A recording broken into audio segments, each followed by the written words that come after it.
Welcome to my channel, INTJ Island.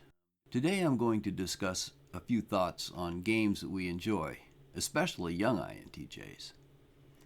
What got me thinking about this topic was a movie I watched years ago, which I mentioned in my INTJ Child video, No Highway in the Sky.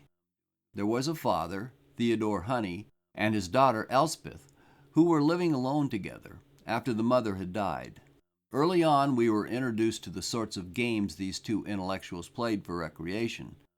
Dennis Scott paid them a visit, and for a time Theodore was not yet there, and so he questioned Elspeth on what she did for fun.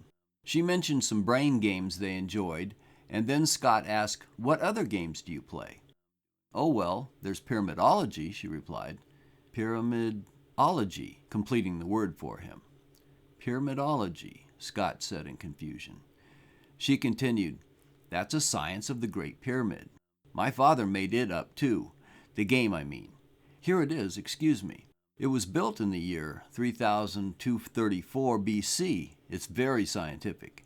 It was built in direct relationship to the stars, so it has an astronomical significance. It's the only known architectural example of squaring the circle. That is, the area of the base is directly equal to that of a circle, but the height of the structure of its radius. It has the most wonderful maximal." When I first watched this movie, I was utterly captivated by the relationship of this father and his daughter and the fun they must have had with these games. I once was telling my younger son about that movie, and he got a funny look on his face, and he said, "Well, I'm sorry we weren't like that." I had forgotten about the people side of the equation. I realized that what I had said could be misconstrued. I explained that I love my sons just the way they are, which I truly do, and I was simply exploring an alternate reality and how it might have its benefits. My life is filled with examples of social mistakes like that. When I was in grade school, my mother picked up a couple of learning card games for us to play together. While the games were fun on their own merits, she was motivated to get them to help fill in the time when we were heavily restricted on what we could do. The church we attended asserted that the time from sundown Friday evening to sundown Saturday evening was sacred, and we couldn't do anything secular during those hours. These card games were nature-oriented, and that made them okay for this period of time. So, in the afternoon, when we got back from church, we would sit down together and enjoy learning about butterflies for one of the games and trees for the other. I really enjoyed these games. I was too young to have any scientific understanding of biology or evolution, and the church was death on the latter anyway. They taught a young earth and special creation, and though I didn't yet know it, Charles Darwin was considered the bad guy. Looking back at those days, it was almost medieval, the way things were organized around me. I went to church school, spent at least 24 contiguous hours a week dedicated to religious activities, including what they called Sabbath school, and then church, and things like reading, playing nature or Bible games, and singing religious songs. Every Wednesday evening, Mom dragged me to prayer meeting, which was like another church service. At school, things were all oriented around the religion as well. The math, English, reading, history, and other subjects were rock solid, of course, and I got a good education in those areas. But there was no room for an old universe or Earth, and of course, life didn't evolve. Today I can imagine games that would teach someone like me all about the tree of life, following the steps, moving from the origin of life to the present day. A computer game like that would be easy to build, I should think, and if done properly, many kids would love it. Another built-in consequence of those restricted days was the feeling of freedom that came when the sun went down on Saturday, and the jail was opened up, and the kids in the church were able to have some fun. We lived next door to a single mother with 3 daughters who were my friends. We often played hide-and-go-seek on Saturday nights, and one of our favorite games was Monopoly, and Mom joined in with those. Just a bit of background. My father usually was not part of the evening festivities. He would drink himself to sleep often, and that allowed us to enjoy the evening without any ugly scenes. If he were awake, he tended to be off by himself, and he was quiet, at least on his good nights. By the time I was 11 or 12, I felt the standard Monopoly game move too slowly. Fortunately, Mom was open to my suggested modification of the game rules. I set up a bank with loans. All players had a line of credit that ran up a few $1,000s. I was the banker, and I kept a tally sheet on paper for everyone. The point of this was that we didn't have to waste time with whether or not we could afford to buy property that we landed on, so it was all bought up quickly. Once all the property was purchased, we stopped and made trades so that all monopoly groups were joined together, and then we put hotels on everything. The line of credit was enough to handle all of that. The advantage of this was that in a reasonably short time, the owners of the high-end properties soon were out of debt and driving the others into bankruptcy, and they confiscated the property of those who couldn't pay. It sped up the game, and most of the time was spent with everyone at his personal financial peak, at least until empires started to fail. The INTJ ability to see patterns that would work helped me to make wise trades, and with any luck at all, I could pull off a winning combination of properties. My goal in games has always been to remove the luck factor and pull the game into a test of strategy. As my son told my granddaughter a few days ago, Grandpa doesn't like games that depend on luck. He likes to think in his games. My wife likes to play for fun and socializing, and my drive to win every game I play confuses her. While I may not win a game, as a senior chief petty officer I used to work for once said, "If you aren't playing to win, what's the point?" When I hit high school, one of my roommates brought a box of wooden chess pieces to school, and he taught me the rules of the game. He didn't have a chessboard, so we improvised. Our room had 2 single beds, one on either side of the room. Our closets had doors that were on rollers, and they could be lifted up and taken off their runners very easily. We took one of the doors and drew a chessboard on the back of it, where it couldn't be seen when the door was hanging on its runners. But we could suspend the door by resting it on both beds. And we each put a chair on either side of the door and set up the pieces and played. We couldn't play in the evening from around 7 to 9 p.m. because that was study period, and you better be studying when the hall monitor stuck his head into your room. If we were caught doing other things, they had us out doing push-ups or had us duck walking up and down the hall, and other things that were unpleasant. Getting caught playing chess would have had us in big trouble. So we had to wait until after study period. Unfortunately, the dean had a huge switch down in his office that killed the power to all the rooms in the dormitory. The only lights that were still left on were in the hall.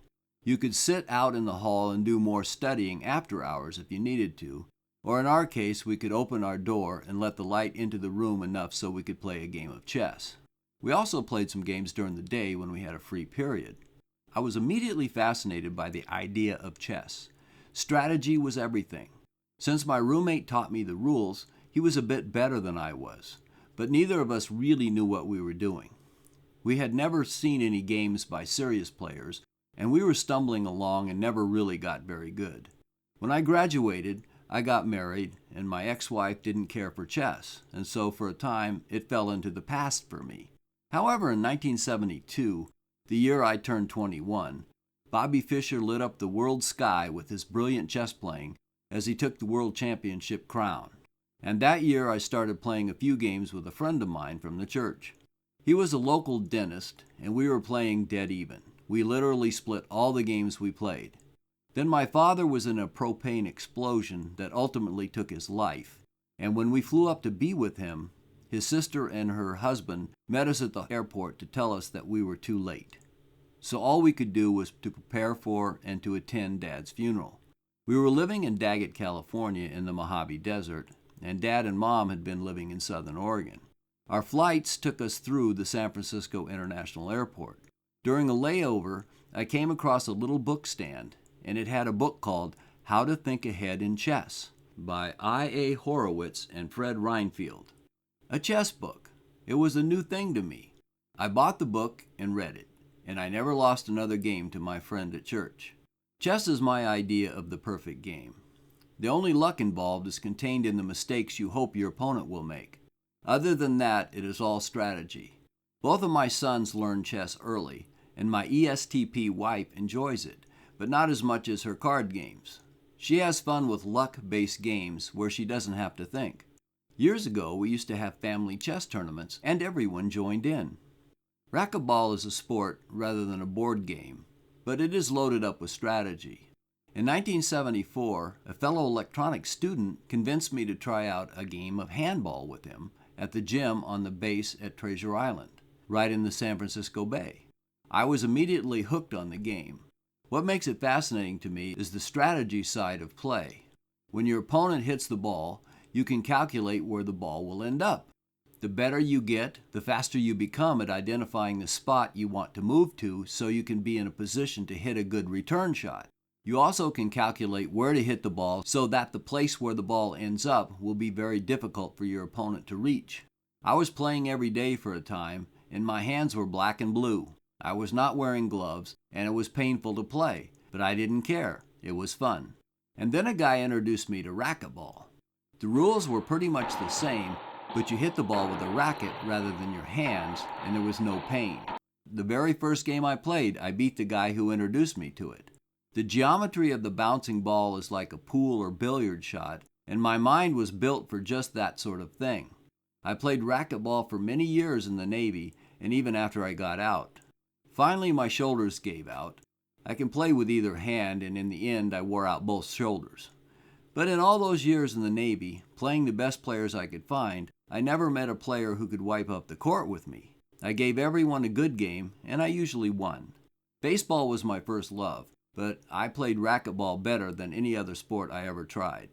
Being an old guy, I didn't grow up with any sort of video games. I was already married and was a father before I even got my first handheld calculator. So personal computers, of course, were not around yet, or even video arcade games. If I were growing up today, I'm sure computer games would be a big deal to me. I was about 30 when I ran into my first computer game, and it was running on the computer that was used by the CAT scanner at the school I was going to at the time in Solon, Ohio, near Cleveland. The game was called Dungeon, and today I have a copy of a version of that game which runs on a Z machine. It is text-based, and you start at the surface in front of a house, and then you enter the dungeon through that house. There are puzzles, and best of all, there are very few other characters that you have to interface with. They are evil, and you only have to fight them or outsmart them, but you don't have to talk to them or hang out with them. You are mostly just left on your own to solve the puzzles. It is a long game, and when they decided to commercialize it, it wouldn't fit easily on the small personal computers at that time. So they split it up into Zork 1, 2, and 3. But combined, it is pretty much the same game. One other computer game that I enjoyed later on was called The Seventh Guest. What I liked about it was that my wife and I could play it together. We took turns solving the puzzles as we worked our way to the end. It was fun seeing how we approached the puzzle so differently. I wanted to take a systematic approach, and she wanted to dive in with trial and error. In our car, I have a large book of Sudoku puzzles. I enjoy those when I have time to kill. Also, other types of logic puzzles, like word puzzles, are fun for me. As my son said, I enjoy strategy games and ones that minimize luck. I want to be rewarded when I think about what I'm doing, and not for a bit of good luck by a roll of dice or the turn of a card. For example, if I need to burn some time on my computer, I tend to play the card game Free Cell, because with Best Play you can pretty much win every game, and some of the layouts are quite challenging. What sorts of games do you enjoy? Please let me know in the comments. If you enjoyed the video, please click like, and if you haven't subscribed yet, please do. If you click on the bell, you will also receive notifications when I put up a new video. Thank you for watching, and I'll see you next time.